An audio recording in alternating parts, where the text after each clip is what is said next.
Selamat malam Bapak Ibu sidang jemaat yang dikasihi dan mengasihi Tuhan.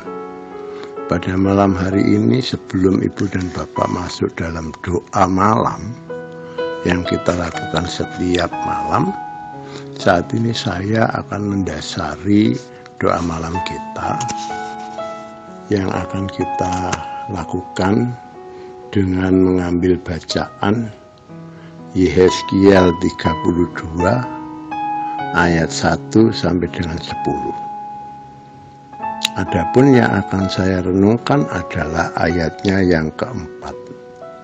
Dan ke atasmu kusuruh hinggap segala burung di udara, dengan dagingmu kukenyangkan binatang-binatang seluruh bumi. Itu yang menjadi bacaan kita malam ini. Sebelum kita merenungkan, mari kita masuk dalam doa. Bapa Surgawi, Allah yang kami kenal di dalam Yesus, kiranya Tuhan memberikan hikmat akal budi melalui bacaan Yehezkiel 32 ayat yang keempat. Sempurnakanlah apa yang menjadi persiapan kami untuk menyampaikan doa dan permohonan kami malam ini. Di dalam Yesus, berikan hikmat kepada hamba-Mu yang akan menjelaskan mengenai ayat ini. Demi nama-Mu yang kudus, Allah yang Roh Kudus, kami mohon pimpinan-Mu.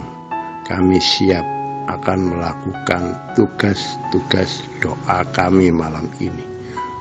Amin. Tema pada malam hari ini, hukuman Tuhan mengintai. Bapak, Ibu, dan saudara-saudara, dalam bacaan Yehezkiel saat ini ditunjukkan bahwa penghakiman Allah berlaku bagi semua orang, termasuk Fir'aun dan bangsa-bangsa lain.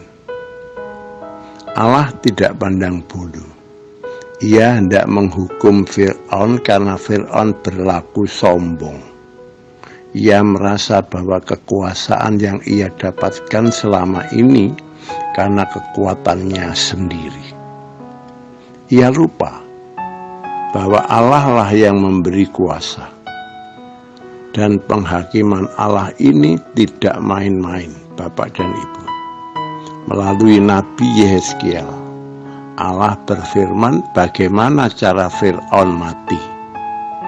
Ia akan dimasukkan pukat bersama-sama bangsa-bangsa lain, lalu dibuang di padang dan dimakan oleh burung-burung.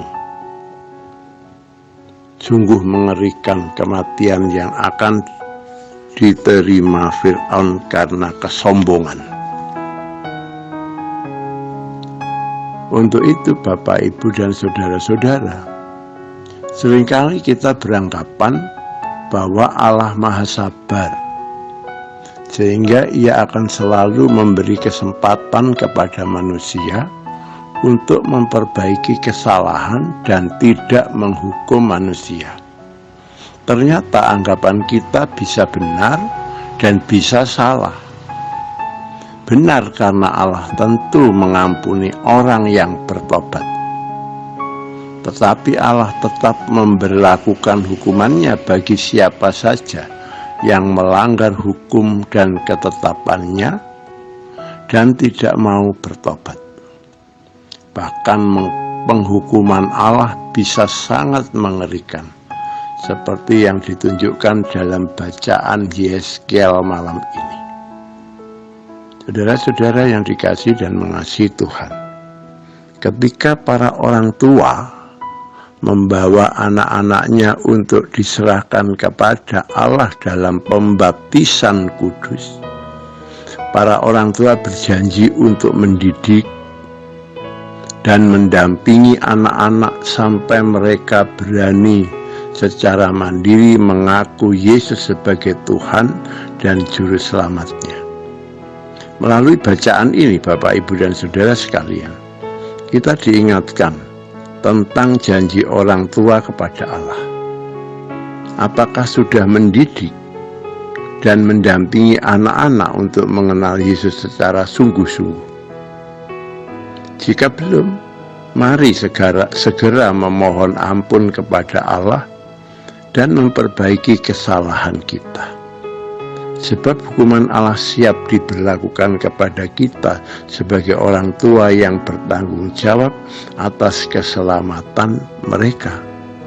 Untuk itu Bapak, Ibu, dan saudara-saudara, kesabaran Allah ada batasnya. Dan janganlah kita mencobai kesabaran Allah. Anak-anak sangat berharga bagi Allah.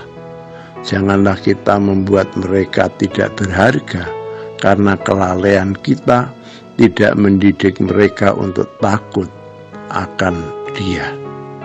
Itu yang menjadi permenungan malam hari ini, dan yang menjadi catatan yang perlu kita ingat, hukuman adalah konsekuensi yang harus diterima karena tidak bertanggung jawab atas janji yang telah diucapkan.